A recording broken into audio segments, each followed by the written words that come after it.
家好啊，今天一起来看一下这款官方传世系列的云袭。虽然不太了解角色背景，又是一款重涂的产品，但这丝毫不影响它成为一款非常值得入手的玩具。全身配色以蓝白为主，看起来非常干净简洁，警示纹的点缀恰到好处，让整体显得不会那么单调。唯一不足之处应该就是头雕的上色，只要光线稍暗，就完全看不清五官的刻画，有种在欣赏黑洞的感觉。全身没有明显的祖传工艺，手感扎实，背部收纳还算整洁，人形侧面小腿部分略显臃肿，四肢活动范围中规中矩，大腿后踢幅度受限比较严重，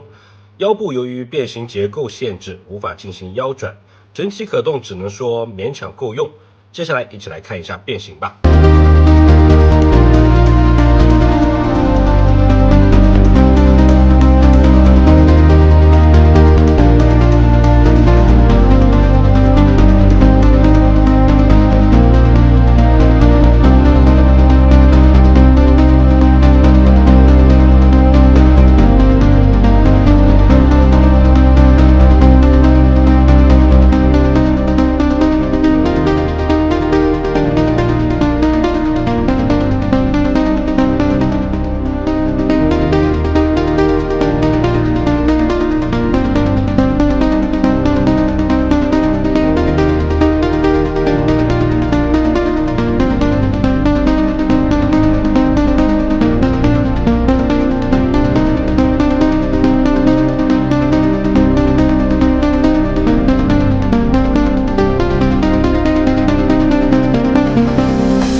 隐藏形态是一架战机，整体变形手感十分舒适。战机形态下对人形部件的包覆非常出色，警示纹在隐藏形态下也很懂事的藏到了飞机的底部。至于底盘厚度，我个人倒是完全可以接受，就是没有起落架的刻画让我感觉有些遗憾。武器可以根据个人喜好安装在不同位置，至于载具可动嘛，当然是完全没有的。综合来看，这款玩具并不完美，但也不乏亮点，变形过程还是非常有意思的。以目前的价格来说，性价比非常不错，感兴趣的话可以入手体验一下。今天的分享就到此这边，我们下期再见。